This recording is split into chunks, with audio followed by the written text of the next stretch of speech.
Olivia's POV. I will enroll you to my friend's university, babe. Hayag ni Zafiro sa pagitan ng pagnguya. Di makapaniwalang tumingin siya rito. Ako? Of course, ikaw. Tayong dalawa lang naman ang narito, may pagbibiro pa sa boses nito.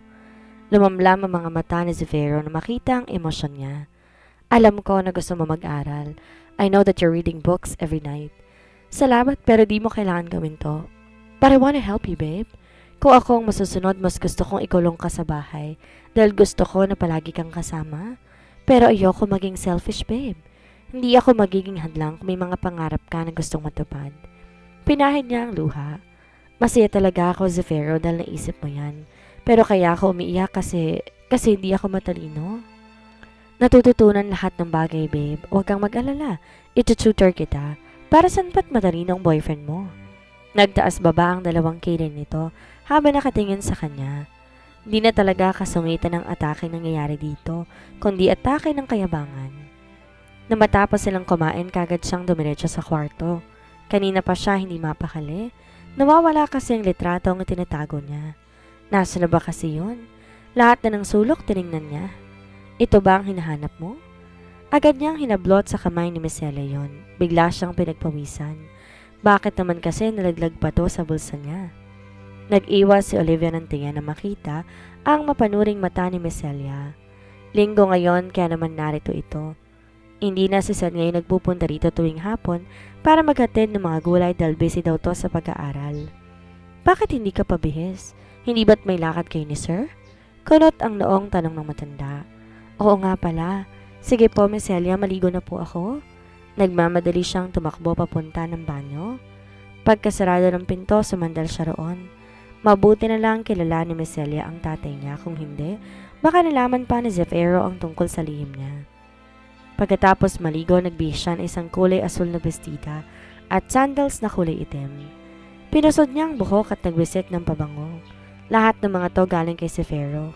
Pinipigilan niyang nobyo na wag siyang bilhan ng kung ano-ano, pero hindi to nagpapapigil. Matapos magbihis, lumabas siya. Nabigla pa si Olivia dahil nasa labas si Miss Celia na para bang hinihintay siya. Humigpit ang hawak niya sa gilid ng suot na bestida. Bakit pakiramdam niya may alam ito? Masaya ako para sa inyo ni Sir Zafiro, Olivia. Nakikita kong malaki na ang pinagbago ni Sir nang dahil sa'yo. May ngiti na ngayon ang matanda. Nawala ang kaba sa puso niya. Sana hindi kayo magkasakitan balang araw. Mahalin mo siya kahit sa mairap na paraan. Huling sabi nito bago naglakad paalis. Mahalin kahit sa mahirap na paraan? Bakit iba ang dating ng mga katagang yun sa kanya? Agad siyang natauhan na makarinig ng yabag papalapit. Inihanda niya ang ngiti sa labi. Napangiti siya na maramdaman ang pagyakap ni Zafiro sa bebang niya. Come on, I will take you to the special place where my heart belongs to until I met you. Bakas ang saya sa tinig ni Zafiro. Napangiti siya nung hagkan nito ang kamay niya. Ang ganda mo, ani pa nito. Simpleng papuri pero bakit halos magwala ng puso niya sa tuwa. Kunwari umirap siya. Alam ko, magugustuhan mo ba ako kung pangit ako? Biro niya rito. Pumilig ang mukha ni Zafiro. Hindi kita minahal dahil doon. Sino ba nagsabing maganda ka? Namula ang pisngi niya sa pagkapahiya. Walang hiyang to. Kasasabi mo lang kaya. Bumasangot ang mukha niya kinakantawa ni Zafiro. Hindi ka basta maganda, babe. Napakaganda mo. Talaga. Di niya na natuloy ang sasabihin nang sakupin ni Zafiro ang labi niya. Gusto man tumutol ni Olivia dahil may lakad pa sila. Hindi niya nagawa dahil hindi nito pinakawala ng labi niya. Gumanti siya ng hagkan habang nakatingala at nakakawit ang braso sa balikat nito. Pero maya-maya, hinabol niya ang labi ni Zafiro nang humiwalay ito sa kanya.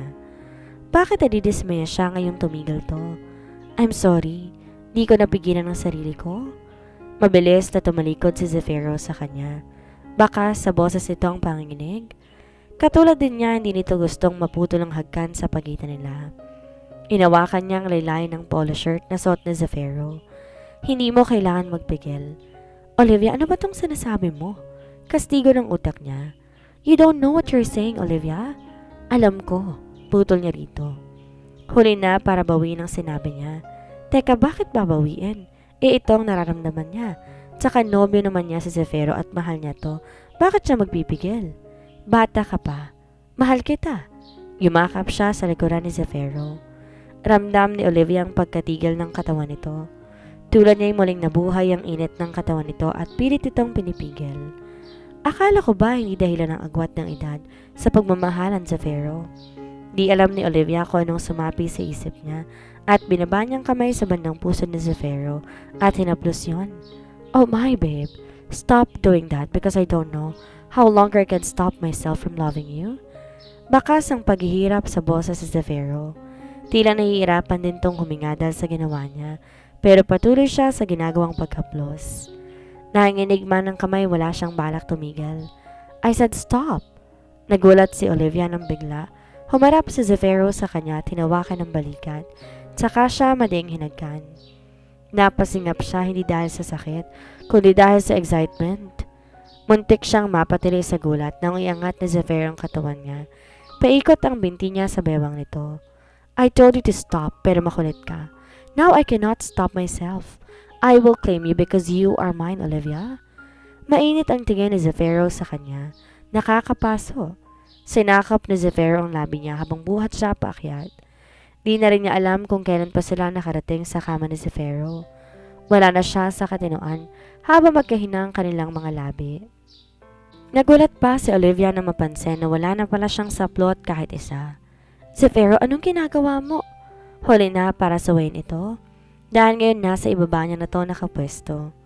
Di niya mabilang kung ilang beses siyang napasigaw sa kakaibang pakiramdam dulot ang ginagawa nito. Hanggang sa naramdaman na lamang niya ang panginginig ng katawan kasabay ng pag-abot niya sa kasuktulan. Nakaawang pa ang binti niya habang abala si Zefiro na alisin ang lahat ng saplot nito. Get ready, babe. I will claim you today. At di mo ako mapipigilan dahil ang paglakbay ng kasangga ko sa'yo, isa sa mga pantasya ko. Gabi-gabi simula na makilala kita. Nag-aalab ang mga tingin ni Zefiro.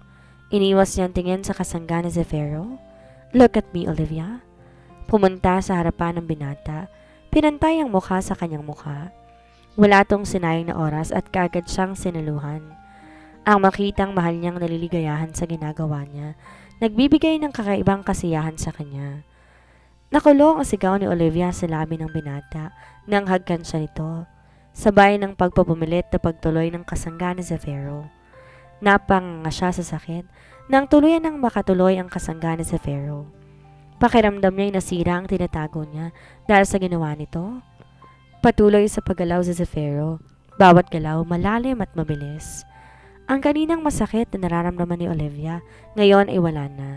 Dahil tulad ni Zefiro, mahina na siyang sumisigaw, hindi dahil sa sakit, kundi dahil sa kakaibang sayang nararamdaman. Zefiro! Di niya makilala ang sariling boses habang binabanggit ang pangalan ng binata. Ngayon alam na niya, totoo palang nakakabaliw ang pakikipagsalo. You're mine, Olivia. Anito habang patuloy sa ginagawa. Maya-maya naramdaman na naman niya ang panginginig ng katawan nang sabay nilang maabot ang sukdulan. Pawisan to at habol sa paghinga. Hindi ako nakipagsalo sa loob ng 8 taon. Get ready, babe. Dahil hindi kita titikilan. Alam kong pagod ka na pero pwedeng pa isa pa? Umawang ang labi niya dahil nagsimula na naman si Zefiro na gumalaw sa kanya. I love you, Olivia. Hindi kita pakakawalan pa dahil sa akin ka lang. Gusto niyang sabihin na masakit pero nang marinig niyang sinabi ni Zefiro, napangiti siya. Napuno ng saya ang puso niya. Ang lalaking mahal na mahal niya ay nangangako na hindi siya papakawalan. Mahal na mahal din kita, Zefiro. Pangako, hindi kita iiwan. Pinutol ng hagkan ni Zefiro ang iba pa niyang sasabihin at tulad ng sinabi nito, umisa pa to sa kanya. Sa kabilang banda, Ate! Tuwang-tuwa, lumapit sa kanya mga kapatid ni Olivia. Nakangiti siyang gumanti ng yakap sa mga to habang nakatingin naman na may ngiti sa labi ang nanay nila. Matagal din siyang di nakauwi dahil pinagtuunan niya ng pansin ang nalalapit niyang pagpasok sa university ng kaibigan ni Zefiro na si Alfredo. Grabe, di siya makapaniwalang mayayaman pala talaga na sobra ang magkakaibigan. Katulad nga ng sinabi ng nobyo ni Zefiro, ito ang nagsilbing tutor niya sa lahat. Di siya makapaniwala na mabilis lang pala siyang matututo. Siguro dahil magaling talagang magturo si Zefiro. Namula ang pisngi niya na maalala na hindi lang tungkol sa pag-aaral ang tinuro nito sa kanya. Kanina ka pa nakangiti, anak. Nobyo mo bang dahilan? May panunodso sa tinig na tanong ng nanay niya. Kaya naman ang apat niyang kapatid agad ding tumingin sa kanya na may gulat sa mukha. Boyfriend mo si Kuya Sed, ate? Di makapaniwalang tanong ni Odette. Ito ang pangatlo sa kanilang magkakapatid. Sakitin man to, masipag naman tong mag-aral. Agad siyang umiling. Hindi ko nobyo si Sed, ano ba kayo? Napakamot siya sa batok at nag-iwas ng tingin sa ina. Si Zefiro ang boyfriend ko. Sinong Zefiro? Magkasabay pang tanong ni na Odette at Olga. Mag-uusap tayo, Olivia. Seryosong boses na wika ng nanay niya bago siya tinalikuran. Napabuntong hininga siya bago sumunod sa ina. Ang tatlo niyang kapatid naging abala sa pagkuha ng mga pasalubong niya. Maliban kay Omar ang pangalawa sa kanilang magkakapatid, nakatingin to sa kanya habang napapailing. Alam mo ba ang pinapasok mo, Olivia? Agad na tanong ng nanay niya na makapasok sila sa maliit nilang kusina. Dahil wala silang upuan, sa lapag sila na upo habang magkaharap. Anak naman, alam natin pareho kinamumuhian ka ng lalaki yun. Sa oras na malaman to ng ama mo ang dahilan sa pagparo ng pamilya nito. Pero hindi naman alam ni Zefiro, nay. Isang sampal ang dumapo sa pisngi niya. Nagyuko siya ng mukha at mahinang napaiyak. Pinayagan kitang magtrabaho doon. Dahil ang sabi mo, gusto mo lang malaman kung ano naging buhay ng kaisa-isang anak na naiwan ng pamilyang yon. Hindi ko sinabi sa iyong mahalin mo ang binatang yon. Nagsimulang manginig ang boses ng nanay niya. Katulad na nakaraang taon, nagdusa rin ang nanay niya sa ginawa ng kanyang ama. Ilang taon tong umiyak at humingi ng tawad sa kasalanan na hindi naman ito ginawa. Patawad, nay. Patawad po dahil hindi ko napigilan. Tumalikod ang nanay niya sa kanya at kung kita kung paano umalog ang balikat nito. Walang hiya ka talaga, Oscar. Bakit mo hindi na lang dinalang kamalasan hanggang kulungan? Sa loob ng 8 taon ngayon nang ulit binanggit ng nanay niya ang pangalan ng ama niya. Bakas ang sobrang pagkamuhi sa boses nito. Hiwalayin mo siya, ate. Tumingin siya sa likuran niya. Nakita niya si Omar walang emosyon ng mukha na nakatingin sa kanya. Hindi ko kaya, anito. Tama si nanay, ate. Kapag nalaman ng nobyo mo na anak ka na lalaking pumaslang sa pamilya niya, sa tingin mo ba mamahalin ka pa rin niya? Sa tingin mo hindi madadami ang pamilya natin sa galit ang ginawa niya ng lalaking yon? Hindi na kailangan tinawag ni Omar na tatay ang ama nila. Dahil ang dahilan noon ni Omar, kahit mga bata pa sila, palagi sila nitong sinasaktan.